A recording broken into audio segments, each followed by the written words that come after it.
Assalamualaikum warahmatullahi wabarakatuh. Kembali lagi bersama Cak Hilmi. Jadi pada video kali ini kita akan belajar lagi tentang masalah haid. Pada video kali ini kita akan masuk pada topik warna dari darah haid itu sendiri.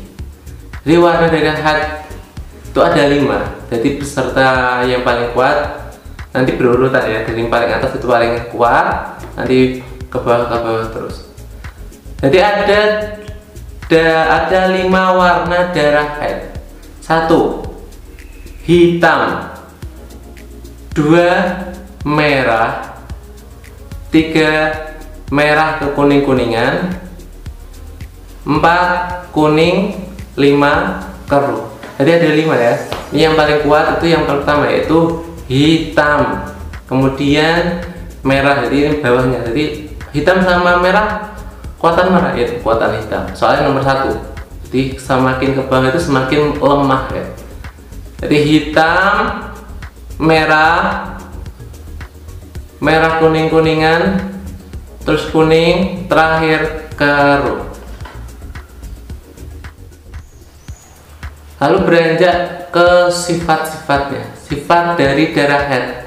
Sifat dari darah haid ada 4 selain warna. 1 tebal atau keras, kasar ya mungkin ya. Kasar, sakin itu bahasa Arabnya. 2 baunya busuk.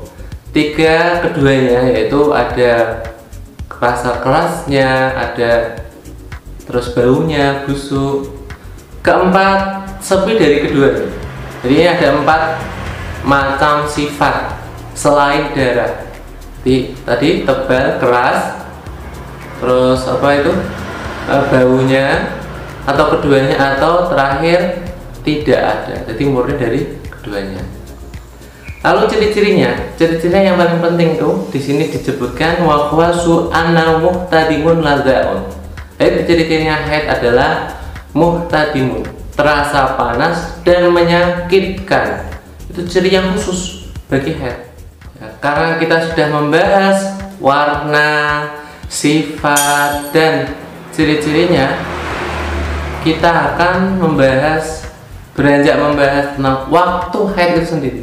Jadi kapan haid itu bisa terjadi bagi seorang perempuan muslimah. Jadi waktu haid bagi perempuan muslimah adalah dimulai dari sempurnanya umur 9 tahun Hijriyah atau Qamariyah secara takribi. Jadi saya ulangi, waktu haid bagi perempuan muslimah adalah sempurnanya umur 9 tahun Hijriyah atau Qamariyah secara takribi. Jadi 9 tahun Hijriyah atau Qamariyah. Soalnya penanggalan, jadi acuan dalam agama Islam itu pada ibadah memakai kalender Hijriyah atau Qamariyah. Jadi memakai bulan. Jadi bulan Muharram, terus Safar, Rabiul Awal, Rabiul Tsani, Jumadil Awal, Jumadil Tsani. Nah, jadi makanya seperti itu. Jadi yang paling penting bagi perempuan muslimah adalah tahu kapan tanggal lahirnya secara Hijriyah.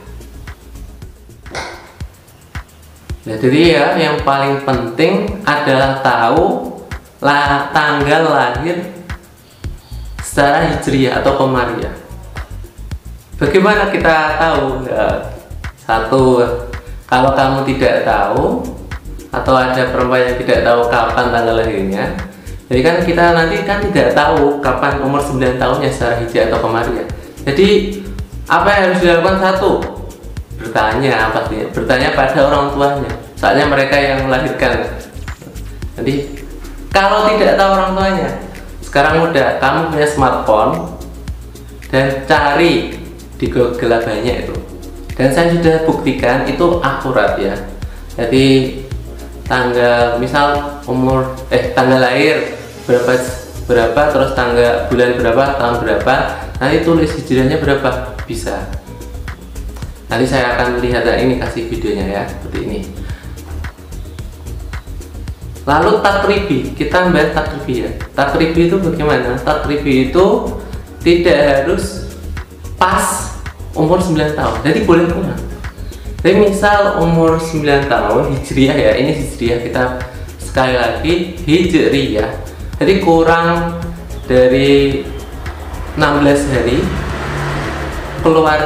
keluar darah, maka ini darah. Tapi kalau lebih dari 16 hari lebihnya itu kurangnya itu lebih dari 16 hari, maka tidak dinamakan haid atau dinamakan darah fasad. Jadi kita harus tahu apa itu takribi. Takribi itu tidak harus pas dengan tahdidi. Jadi ada dua istilah ya, takribi sama tahdidi. Tapi untuk masalah haid itu sendiri, maka takribi yaitu boleh dekat dengan umur 9 tahun. Dia untuk tahdidi nggak boleh, harus pas. Nah ini bukan masalah haid kita yang kita bahas, tapi itu masalah seperti keluarnya mani bagi seorang laki-laki dan perempuan, itu harus umur 9 tahun pas secara hijriah. Nah, terima kasih ya, cukup sekian pembahasan kali ini. Jadi kalau kalian punya kitab ini lebih lengkap, bisa baca sendiri, dan saya hanya memberikan penjelasan yang intinya saja, yang pokok-pokoknya saja. Kalau mau lengkap, kita bahasa Arab semua loh ya. Di sini tuh bahasa Arab semua, nggak ada yang Indonesia. Semoga bermanfaat. Bila ada pertanyaan bisa tulis di kolom komentar. Bantu subscribe, like dan komen ya, supaya kami semangat membuat video-video yang bermanfaat secara agama ya, dan bisa menjadi amal jariah bagi kami juga, bagi kalian yang mau share. Terima kasih. Assalamualaikum warahmatullahi wabarakatuh.